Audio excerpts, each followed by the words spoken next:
Primera de Juan, capítulo 1, versículo 1. Vamos a estar leyendo del 1 al 10. ¿De acuerdo? Y lo vamos a hacer a la gloria de Dios. Amén. Padre, Hijo y Espíritu Santo. Dice así la palabra.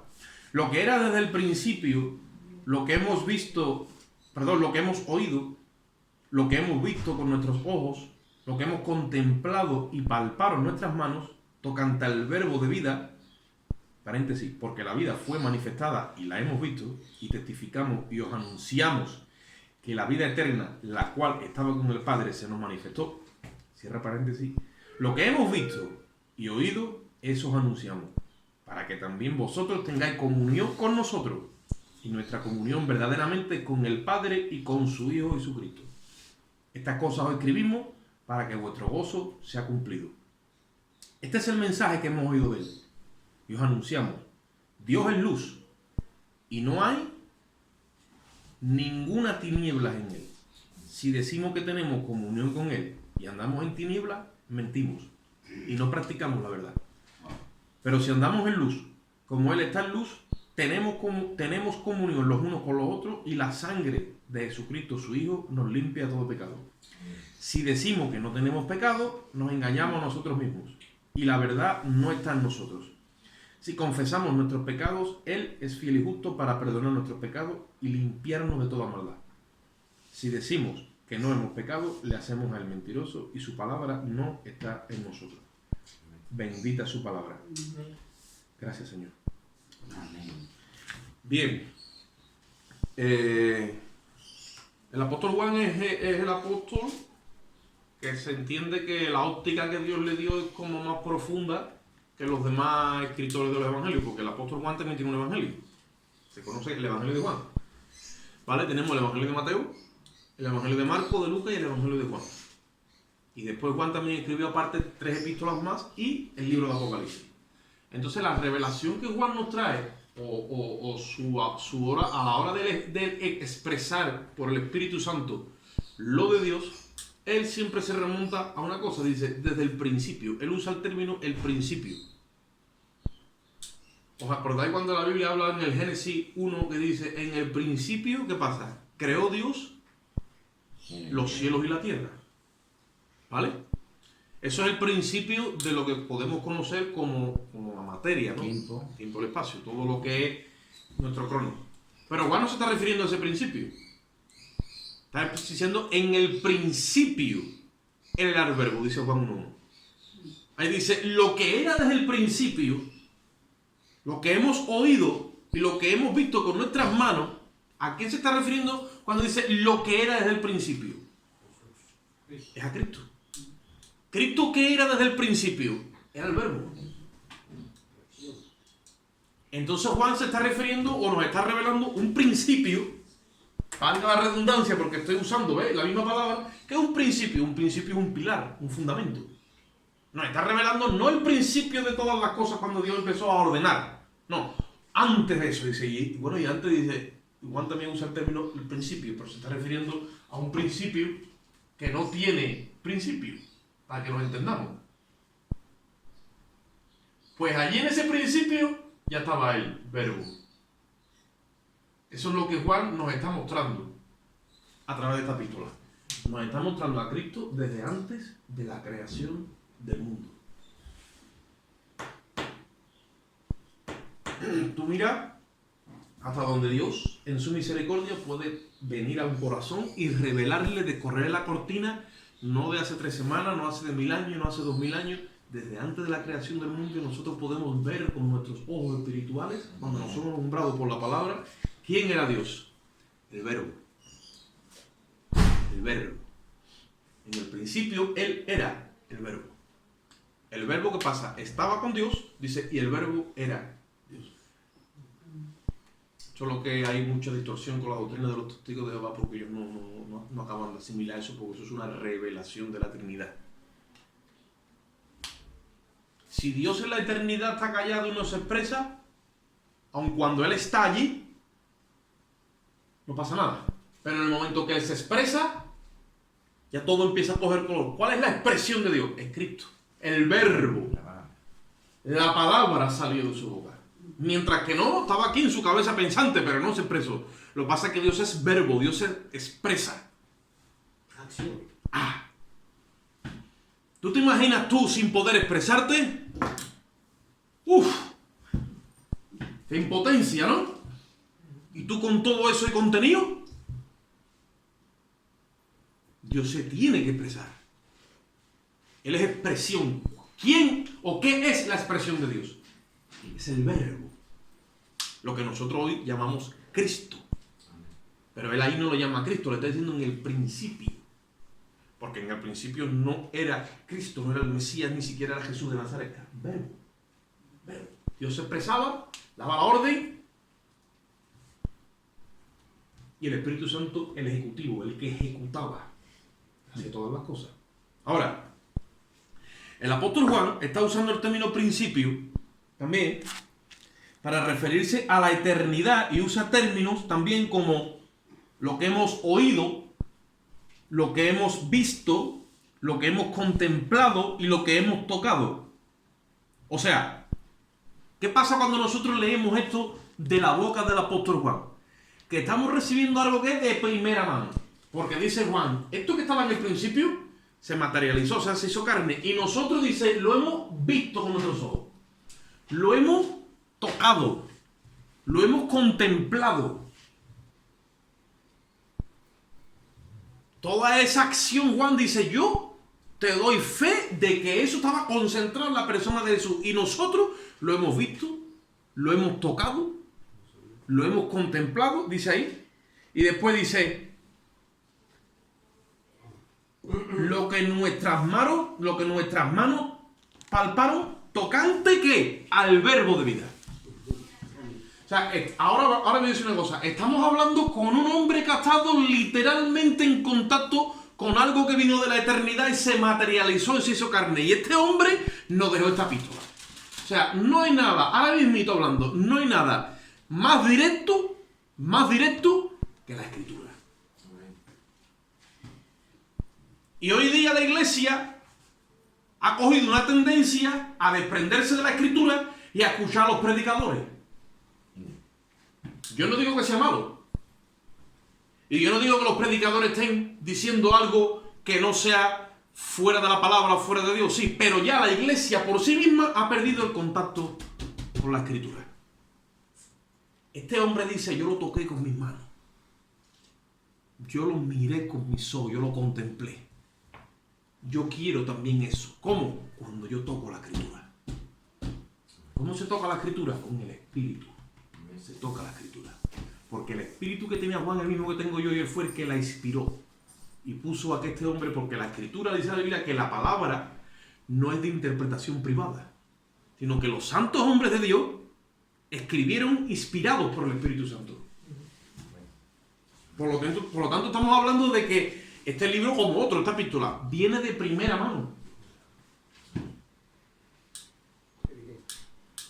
¿Qué es más fácil para la carne?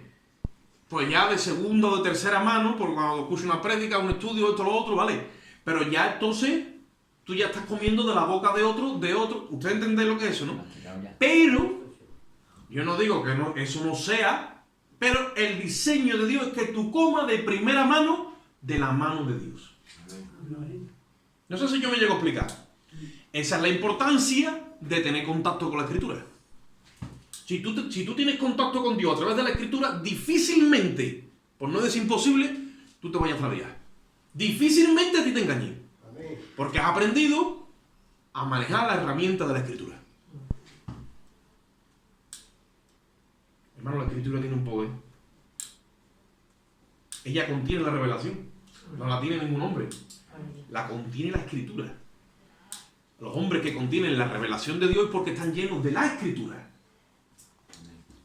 Lutero dijo que la autoridad no está contenida en la estructura eclesiástica o en una organización. La autoridad la contiene ¿quién? La Escritura. Y la Escritura entonces, como contiene la autoridad, ella es la que delega. ¿Por qué? Porque en base a la revelación de la Escritura, ella misma entonces va depositando jerarquía en aquellos que tienen contacto con ella. Y esa jerarquía se empieza a expresar en base a la revelación de lo de Dios. Este hombre tenía revelación de primera mano.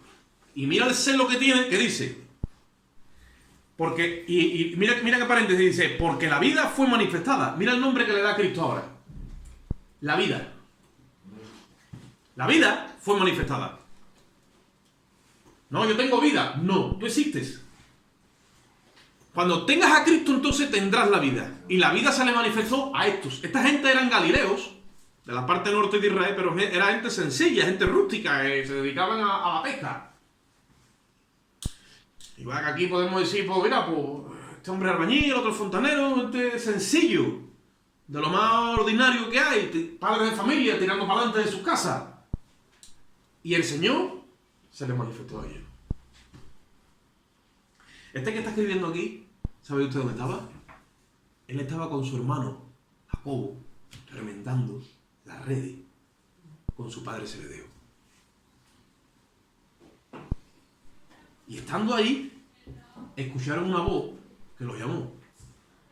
Y cuando miraron, era Cristo que los llamó. Y dice, y dejando las redes, le siguieron. Amén. ¿Eh? Muchas veces yo tengo ganas de servir a Dios, quiero conocerlo, me voy a un seminario, hago esto, hago lo otro, hago aquello, porque... Y todo eso al final queda en un segundo plano, porque si verdaderamente Él te va a llamar, Él sabe quién tú eres, dónde tú trabajas, dónde tú vives, cómo tú te llamas, en el lugar en el que estás, y va y te busca, y en el momento en el que tú estás allí más metido en faena, te dice, bueno, y te llama. Jesucristo dijo, no os elegí yo a vosotros. Perdón, no me elegiste usted a mí, yo os elegí a vosotros. ¿Eh? Y ellos estaban allí en su mundo, igual que tú tienes el tuyo, tengo el mío, tu parte ordinaria y secular, y vino el Señor y los llamó. Amén. No, que toque un seminario, que tengo que hacer, que tengo que dejar de hacer. No tiene que hacer eso. Dios sabe ya de antemano quién eres tú y el que va a hacer es Él. Amén. Y lo primero que hace es llamarte. Y ni siquiera necesita ni a un pastor ni a nadie para decirte, oye, que el Señor te está llamando. No. Tú estás ahí en pleno trabajo y oyes su voz.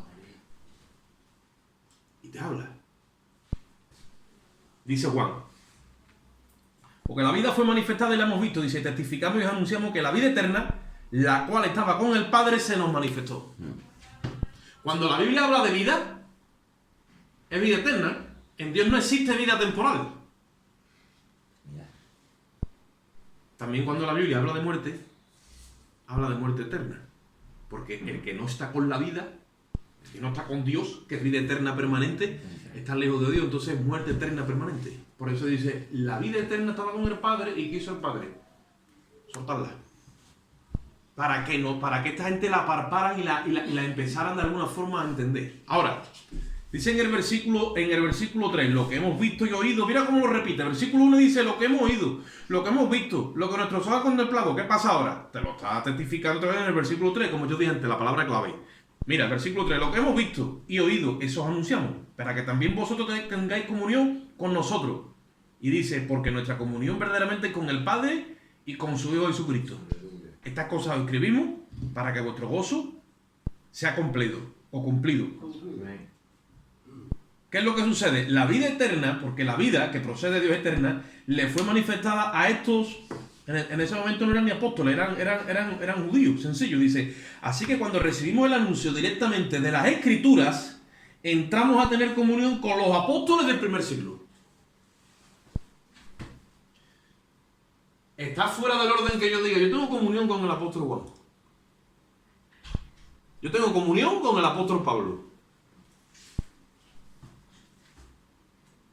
Y tú dices, ¿cómo va a tener comunión si ellos han muerto ya? No, ellos están vivos. No, ellos están muertos. Bueno, primeramente dice que Dios es Dios de vivos, no de muertos. Número 1, número 2, ellos duermen, ¿no? En cuanto al cuerpo, ellos duermen.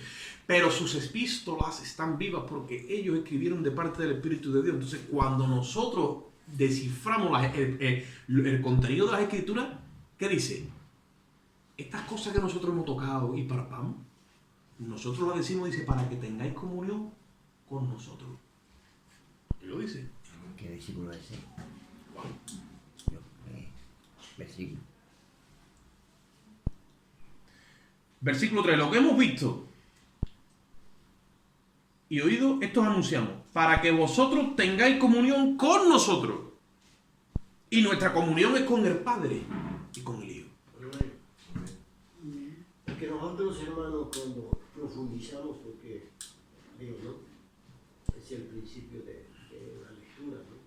Cuando profundiza, va mucho más allá de lo que usted se imagina. Claro, porque yo tengo una capacidad de entendimiento intelectual, o como me lo quiera llamar, humano.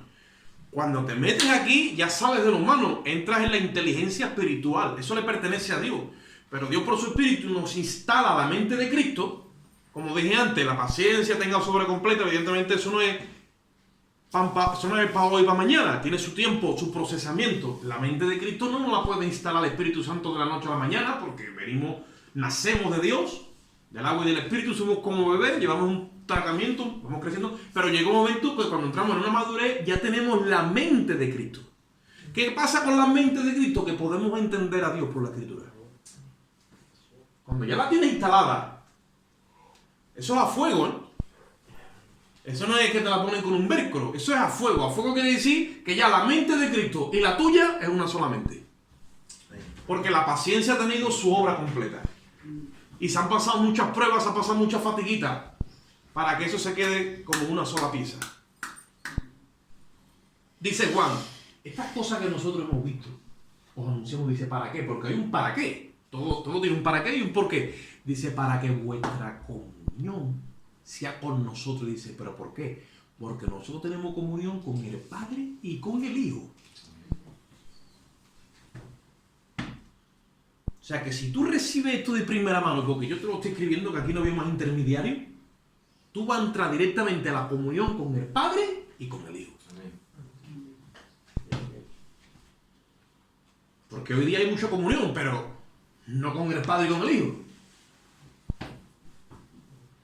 Y tú dices, bueno, hermano, eso es relativo. No, lo vamos a ver por el comportamiento. Ahí la pistola acaba de entrar ahora, ¿no? Tú vas a ver cómo mete la espada y la mete hasta el final y te va a decir los síntomas de tener comunión con el Padre y con el Hijo. Y también te va a decir los síntomas de no tener comunión con el Padre y con el Hijo. Cuando llega hasta el fondo. Pero a nosotros nos interesa tener comunión con el Padre y con el Hijo. Oh, no, que tenemos a nuestro apóstol. ¿Cómo dicen eso por ahí los hermanos? El hermano tal es el apóstol, o el pastor, el ministro.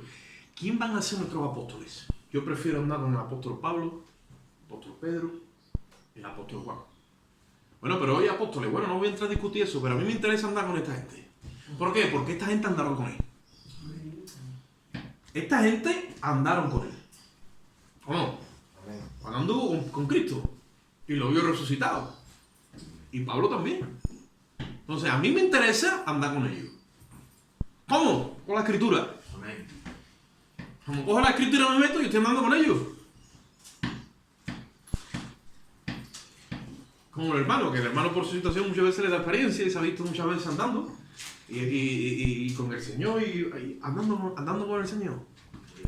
Cuando tenemos contacto con la Escritura, andamos con Cristo. Pero no es una ficción, ni es una teología, o es algo que se queda en el aire, no, es una realidad. Amén. En la sustancia de Dios, una realidad. ¿Qué sucede? La única forma real que mi gozo sea cumplido es tener comunión con el Padre y con el Hijo. Eso dice, y eso es anunciado ¿para qué? Para que vuestro gozo sea cumplido. Mira, ¿por qué hay tanta falta de gozo en la iglesia? ¿Por qué hay hermanos que no se sienten cumplidos o completos? Porque no tienen comunión con el Padre y con el Hijo. Algo está fallando en la cadena de transmisión. Porque si tú tienes comunión con el Padre y con el Hijo, yo no. Juan te dice hoy que tu gozo es completo. Aleluya. El diablo que te robe el gozo a ti. No hay problema, no hay dolor, no hay nada. ¿Por qué? Porque imagínate con el Padre y con el Hijo.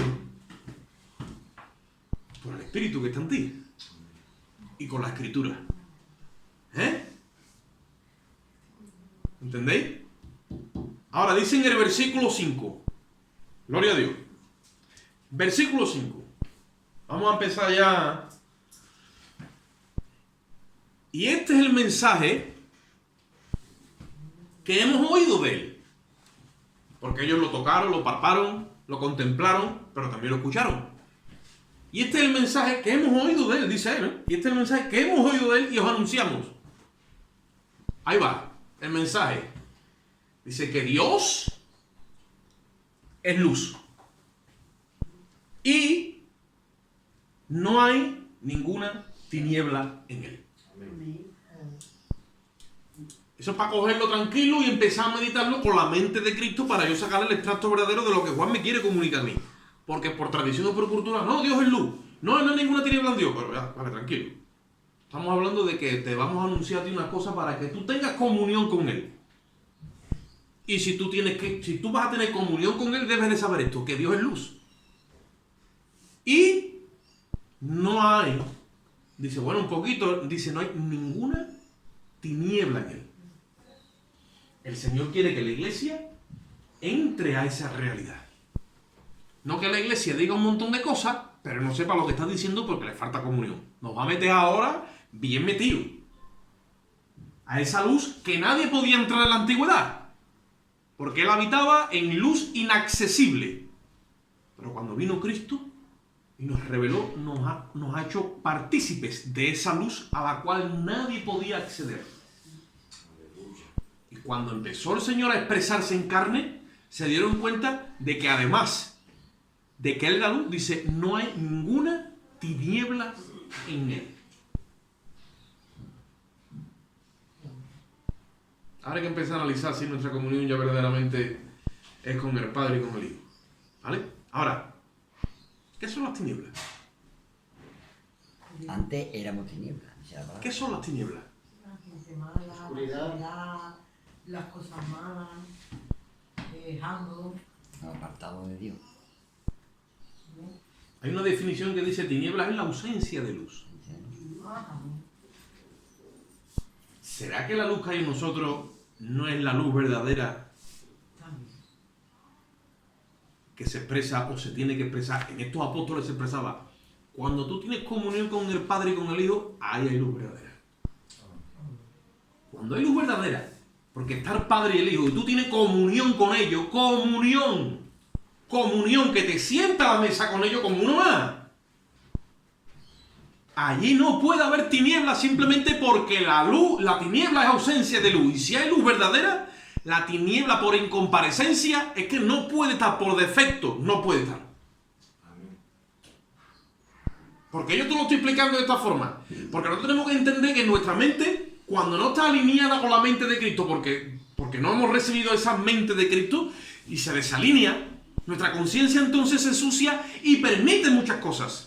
Pero cuando estamos en la luz plena y verdadera, nuestra conciencia no se vende, no se mancha, no se cuartea, se mantiene ahí. ¿Y qué pasa? La conciencia de tener comunión continua con el Padre y con el Hijo no permite que haya ni una pizca de tiniebla en tu vida.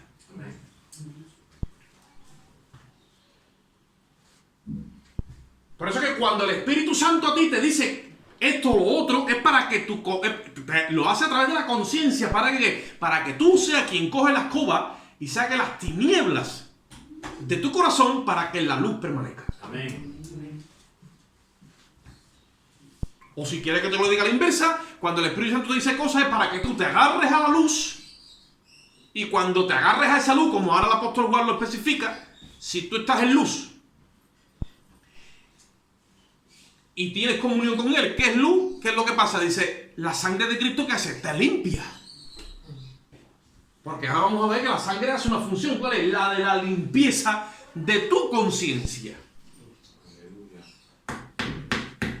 Tu conciencia y la mía sabría. El filtro del ventilador muchas veces no va. Se ataca. Y cuando la conciencia sabería, ¿sabéis qué es lo que pasa? Que ya no está buena, ¿no? Empieza a permitir las tinieblas. Porque cuando la conciencia está buena, no permite nada de tiniebla. hemos definido. ¿Qué es la tiniebla? La ausencia de luz, ¿vale? La tiniebla puede ser también una atmósfera, como queráis, ¿vale? Pecado, todo eso. Eso es lo que le da parte al otro. El otro, si no hay tiniebla, él no puede permanecer en sí mismo. O sea, Satanás no puede permanecer en sí mismo en luz. Ahora, si hay un vacío legal de tiniebla, él Entra. Se mete. en ese ramaje, él se esconde. Pues usted sabe que él es así. Y él viene con el engaño. Y se disfraza de ángel de luz. Dice, mira, que yo soy ángel de luz. Dice, ¿tú cómo va a ser? Y dice, mira, aquí estoy. Ángel de luz. Porque él sabe que tú estás en luz. Pero la conciencia, cuando está buena, dice, un momentito. Usted no es ángel de luz. Usted es ángel de tinieblas. Y sus ministros también. ¿Por qué? Porque yo estoy conectado a la escritura. Ahora hay muchos ángeles de luz que llegan a tu vida y a la mía. Soy ángel de luz. Tiene comunión, el Espíritu Santo tiene comunión con el Padre. Está terrible. Te veo lleno. Te veo que te sale. Ahora te dice una cosa. No vale hermano. Y tiene WhatsApp. Y tú dices, no veas la WhatsApp que tiene el hermano. Y empieza el ángel de luz a hablarte de tinieblas. Y tú te la tragas. Tu conciencia no está buena. Tú has perdido la comunión con el Padre y con el Hijo. No va la hermana, ¿eh? Oye. No va esto, no va esto, lo que yo, vaya para acá. Y tú empiezas ya a recibir un mensaje que ya no viene de la luz. No. Este es el mensaje que hemos oído de él y os anunciamos. Dios es luz y no hay ninguna tiniebla en él. Versículo 6. Si decimos que tenemos comunión con él. Y, se está refiriendo, y como diciendo, y al mismo tiempo andamos en tiniebla, mentimos. Y no practicamos la verdad.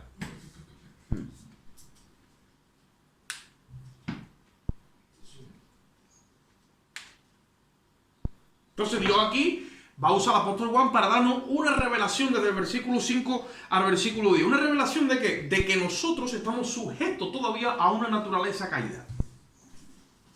Y esa naturaleza caída es la que cuando perdemos la guardia y deja de estar confiando plenamente en esa sangre, en esa carne, de estar enchufada a la cruz, que es al Padre y al Hijo, que es pura luz, cuando se descuida, entra la tiniebla. Eso se llama por la retaguardia. Por la línea 1. Y Juan dice, párate, tú tienes que saber una cosa. Aunque tú has sido redimido y se te ha dado una nueva identidad, te han dejado en el mismo cartucho. Ahí está esa naturaleza que no la han sacado a la raíz, porque entonces seríamos impecables. Eso es lo que Juan va a empezar a decir. ¿Quién de aquí es impecable? Está todavía esta naturaleza aquí, ¿no? Sí. Ay. Entonces, no puedes decir, yo ando en luz, ¿vale? Tú andas en luz. Muy bien. Ahí dice, si decimos que andamos en luz, o si decimos que tenemos comunión con él, y andamos en tinieblas, dice, párate, aquí esto, tú tienes que entender una cosa entonces. Algo falla. Que tú no entiendes todavía el diseño en el que Dios trabaja. Por eso Dios dejó la oración, dejó la intercesión, dejó la búsqueda, dejó la confesión, porque todavía estamos aquí en esta naturaleza. Y para que tú, con tu proceder, si te falta conocimiento, no vayas a hacer que Dios sea un mentiroso, entonces déjame que te explique una cosa. Si tú dices que tienes comunión con Él, pero andas en tinieblas, vas a ser al final a Dios un mentiroso. No, pero yo tengo comunión con el Padre y con el Hijo. Bueno, tú en teoría debes de tenerla.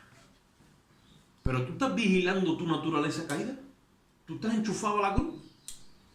La naturaleza externa nuestra, este vaso débil y frágil, como el hermano compartió ayer, solamente queda neutralizado, o sea, su movimiento, el verbo de este cartucho, solamente conoce transgredir la ley de Dios, no conoce otra naturaleza, es transgresora. Si no lo enchufamos a la cruz y lo dejamos desenchufado, anda solo. Tiene pilas, pero son pilas que lo lleva a la tiniebla. Entonces dice el apóstol Juan, versículo 6, si decimos que tenemos comunión con Él y andamos en tinieblas, dice, no practicamos la verdad. Ahora, pero si andamos en luz, como Él está en luz, tenemos comunión los unos con los otros. ¿Y qué pasa? La sangre de Jesucristo, su Hijo, nos limpia de todo pecado. Amén. Versículo 8. Si decimos que no tenemos pecado, primeramente, primera excusa que el diablo nos enseña. Nos dice, tú andas en luz. Y tú dices, bueno, yo ando en luz, pero al final acabo andando en tinieblas. Sí, hago Dios mentiroso. Segunda excusa que el diablo nos enseña. Tú no tienes pecado.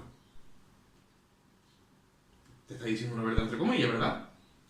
Ahora dice, si decimos que no tenemos pecado, nos engañamos nosotros mismos y la verdad no está en nosotros. ¿Por qué? ¿Por qué? Si yo en verdad no tengo pecado, claro que no tengo. Pero esta naturaleza sí sigue transgrediendo la ley de Dios.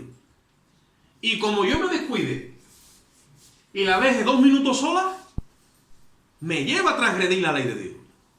Entonces, ¿qué es lo que sucede? Que Dios diseñó la confesión. ¿Qué es la confesión? Claro, la confesión es algo que tú vas a una parroquia y te metes allí en el entarimado de madera y buscas al señor párroco. No. Yo de niño aprendí eso. Mi madre me decía, ¿tú te confesas? Cuando yo hice la comunión, después andaba detrás mía. Hasta que ella me tuvo que dejar por imposible. Me dijo, ¿tú te has confesado? ¿Tú has ido a misa? Y yo...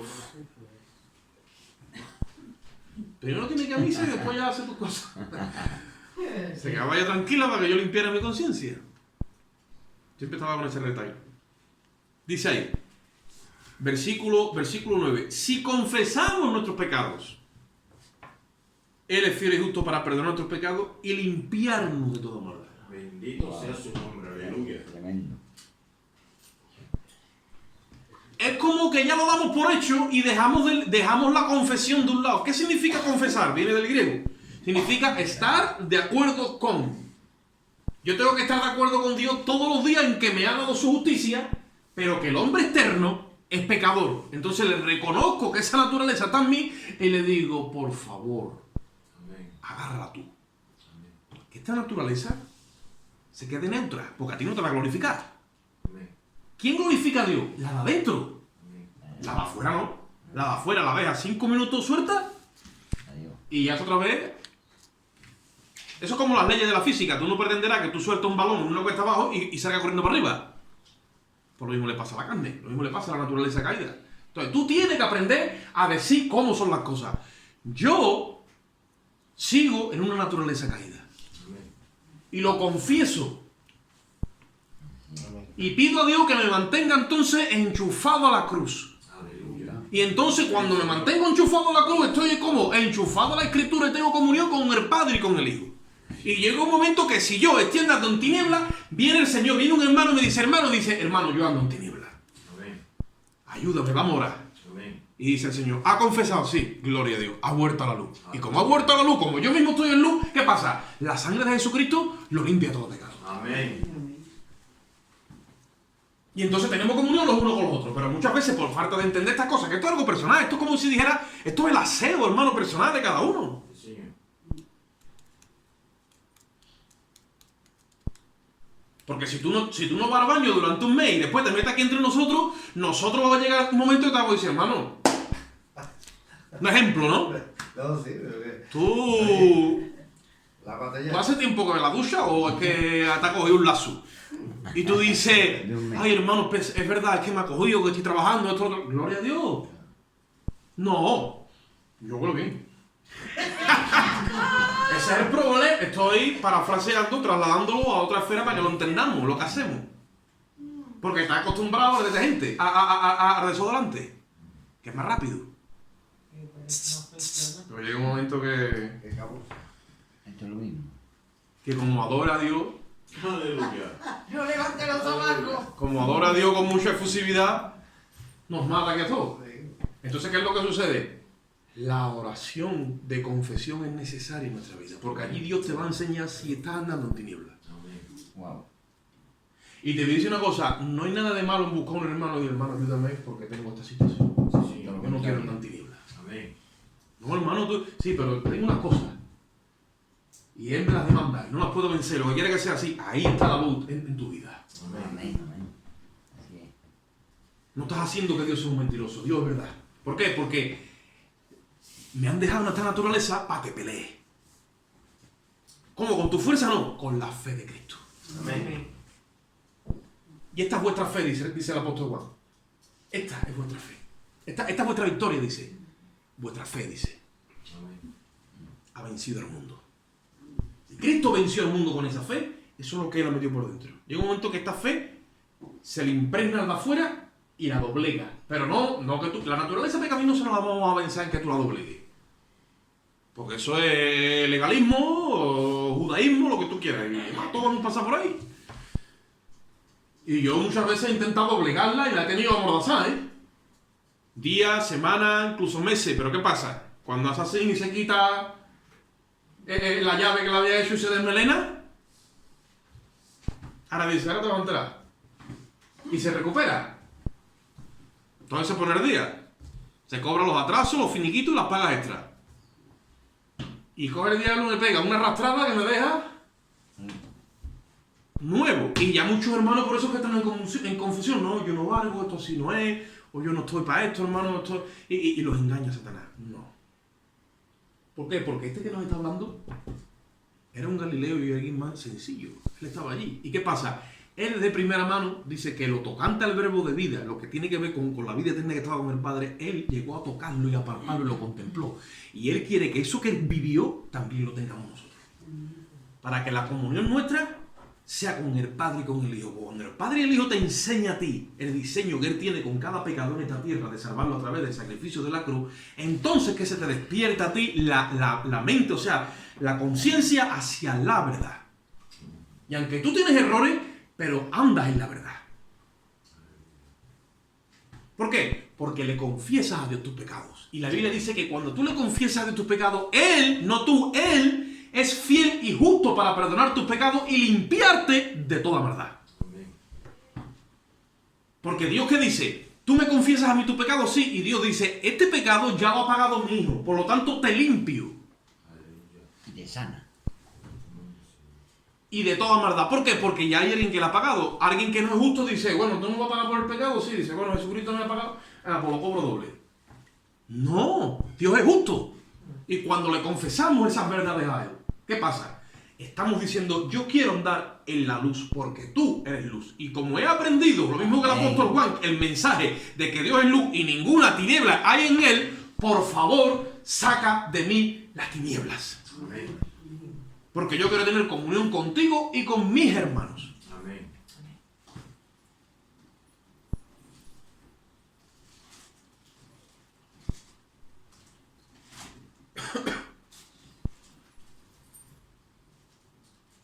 Si decimos que somos impecables, versículo 8, pues tenemos una naturaleza caída en nosotros.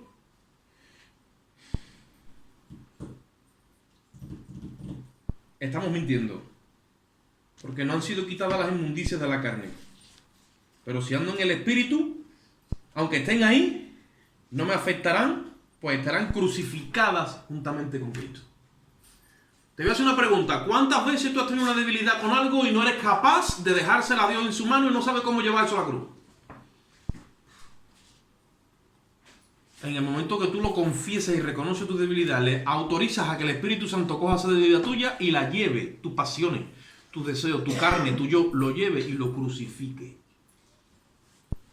No estamos hablando de Cristo crucificado por nuestros pecados, no, estamos hablando de mi naturaleza caída, crucificada juntamente con Cristo. Gálatas 2:20. Dice, porque los que son de Cristo, Gálatas 5:24, han crucificado sus pasiones han crucificado la carne, dice, con sus pasiones y con sus deseos. No. Estamos allí, ¿no? Ahora, quiero explicar un poquito una cosa. El Espíritu nos da a conocer que tenemos que reconocer a través de la confesión el estado de nuestra naturaleza caída, que es su raíz, que estando ahí, pero no para ser mentiroso a Dios. Por eso la oración y la confesión. Pues estamos aún en carne esperando la redención de nuestro cuerpo. Voy a explicarlo otra vez. Si Él no hubiera quitado la raíz de esta naturaleza caída y nos lo hubiera quitado y fuésemos impecables, llegaría un momento que nos podríamos gloriar Bueno, diablo. de nuestras intervenciones y de nuestras acciones. Pero esta carne, dijo Pablo, esto es un aguijón que yo tengo.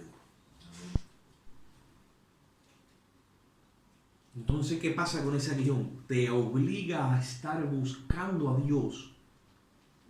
Y el trato que Dios tiene contigo no puede irse más allá, no puede estar por encima de la voluntad de Dios. Pues si no te gloria, si no te envanece. ¿Conocéis a un ser que la Biblia llama en la Biblia que en la eternidad pasada se envaneció y quiso ser como Dios? Lo conocéis, ¿verdad? ¿De demonios? ¿Eso qué fue? ¿Un dejín que le dio o es que él se lo creyó de verdad? Se lo creyó de verdad. Y cuando tú lees Isaías 14 y Ezequiel 28 te das cuenta que habla de él. Y dice, y tú, querubín protector que andaba entre las piedras de fuego, y dice, hasta que fue hallada en ti maldad. Dios lo vio aquí. Dice que estaba aquí fraguándose eso. Imagínate, todos seres de luz, ¿cómo es posible? Y aquello empezó a fraguarse. Y dice que le estaba diciendo, yo un día me voy a sentar allá arriba. Subiré los lobos del norte y yo seré como Dios. Imagínate. El sello de la perfección. Por eso, por la perfección que tenéis. Si yo entro en esa perfección de esa luz, con esa comunión que Él me regala con el Padre y con el Hijo, y no me deja en esta naturaleza, ¿quién dice que a mí no me pasa igual? Diga que no. Si dice Jeremías, engañoso más que todas las cosas es el corazón del hombre. Dice, ¿quién lo conocerá? Reverso. Yo, Jehová. Amén. Yo. ¿Puede pasar entonces eso cuando seamos glorificados o qué? Claro. Vamos un momentito. ¿Cómo que claro? Ya el tiempo nos ha avanzado. El tiempo se ha ido. No me he escuchado. ¿Qué me has dicho? Te he dicho, ¿puede pasar entonces eso cuando seamos glorificados? No. Claro. Vamos a leer un versículo nada más. Ya la otra parte la vamos a dejar para el martes, si Dios lo permite. Vamos un momentito a 2 de Corintios, capítulo 4. Pondrá algo ahí Dios nuevo para que no. No, que no tenemos libre albedrío. Sí tenemos. ¿Tenemos? ¿Y podemos hacerlo mal entonces? No. Entonces, Entonces no podemos elegir. algo tiene que haber nuevo donde no me haga. El espíritu que hemos recibido, que es el espíritu de Cristo, ha sido procesado a más altas temperaturas y ha sido catalogado como obediente. Por lo tanto, el espíritu, dentro de su libre albedrío que trabajó, es que nosotros no tenemos nuestro espíritu, tenemos el espíritu de Cristo, ha sido aprobado porque en todo momento eligió hacer la voluntad del Padre. Entonces, el espíritu que viene a nosotros, ahora no, ahora nuestra voluntad todavía la tenemos sujeta, pero en ese momento, el espíritu de Cristo, como dice el Salmo, el hacer tu voluntad me ha agradado. Tengo la libertad de hacer mi voluntad, pero he elegido hacer la tuya. Entonces eso ya se ha fraguado que es una sola pieza, la voluntad de Dios y la voluntad mía. Y el hacer la voluntad de Dios siempre será un deleite y jamás habrá cabida para la desobediencia, porque el espíritu que hemos recibido, el espíritu nuevo de Cristo, Cristo mismo dentro. claro, es el espíritu que está diseñado, creado en Cristo Jesús para buenas obras y no contempla en su idiosincrasia, en su creación, ni la desobediencia